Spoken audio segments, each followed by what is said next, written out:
दोस्तों, यह कहानी है एक निराश, दुखी, परेशान किसान और एक साधु की। साधु जो किसान को अलग ही तरीके से समझाते हैं कि अपने जीवन में खुशियां कैसे लेकर आए। तो शुरू करते हैं कहानी। एक गांव में शहर से काफ़ी दूर था।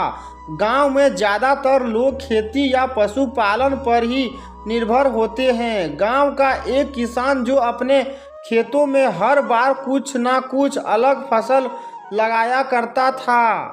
अब की बार किसान ने अपने खेतों में धान की बुआई करवा दी। धान की खेती के लिए पानी की बहुत आवश्यकता होती है, लेकिन कुदरत ने इस बार बहुत कम बारिश की।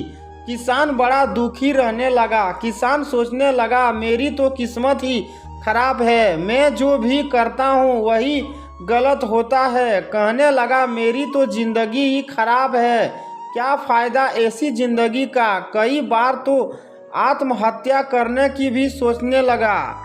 एक दिन गांव में एक बड़े साधु आए हुए थे। साधु किसान के पास भी आए तो किसान ने साधु से पूछा कि बाबा, मैं क्या करूं, मैं बहुत दुखी हूं। साधु ने किसान से कहा कि तुम्हारी समस्या का समाधान जरूर मिलेगा, और किसान से कहा कि तुम अपने खेतों को किससे तैयार करते हो। किसान तुरंत अपना फावड़ा लेकर आया और कहा कि सबसे ज़्यादा खेतों में इसका ही इस्तेमाल होता है, इसके बिना तो खेतों में काम करना मुश्किल है।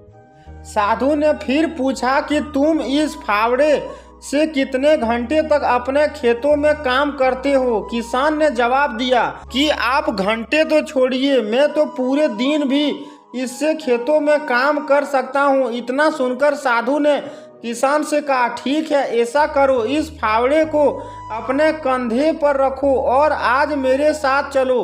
किसान ने अपना फावड़ा कंधे पर रखा और साधु के साथ चल दिया। चलते चलते आधा घंटा हो गया, लेकिन किसान को कुछ समझ नहीं आ रहा था। इधर फावड़े से किसान के कंधे में भी दर्द होने लगा था। किसान फावड़े को कभी एक घंटे पर तो कभी दूसरे घंटे पर रखने लगा।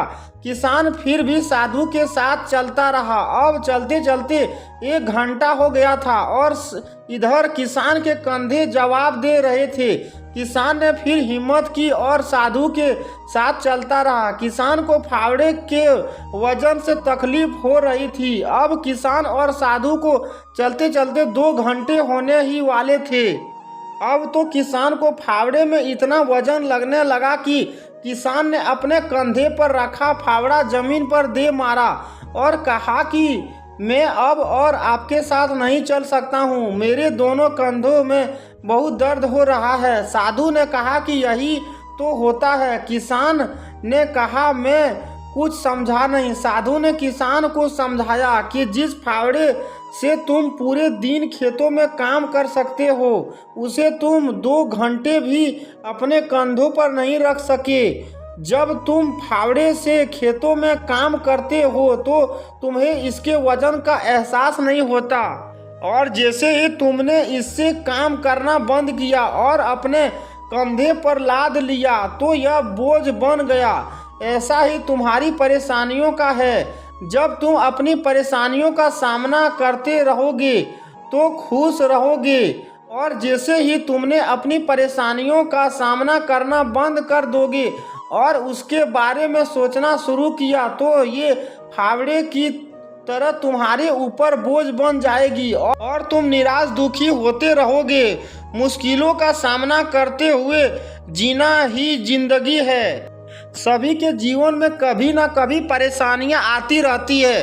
अगर हम इन परेशानियों का सामना नहीं करते हैं और इनके बारे सोचकर परेशान होते रहते हैं तो हम कभी खुश नहीं रह सकते, क्योंकि ऐसा कोई भी इंसान नहीं होगा जिसके जीवन में मुश्किलें ना हो। हमें हमेशा संघर्ष करते रहना चाहिए। अगर हमें खुश रहना है तो हमें उन बातों के बारे में सोचना चाहिए जो हमारे लिए अच्छी हो, क्योंकि जैसा आप सोचते हैं वैसा ही होता है। अगर आप अच्छा सोचेंगे तो अच्छा ही होगा। आपको ये कहानी कैसी लगी हमें कमेंट करके ज़रूर बताइए। धन्यवाद।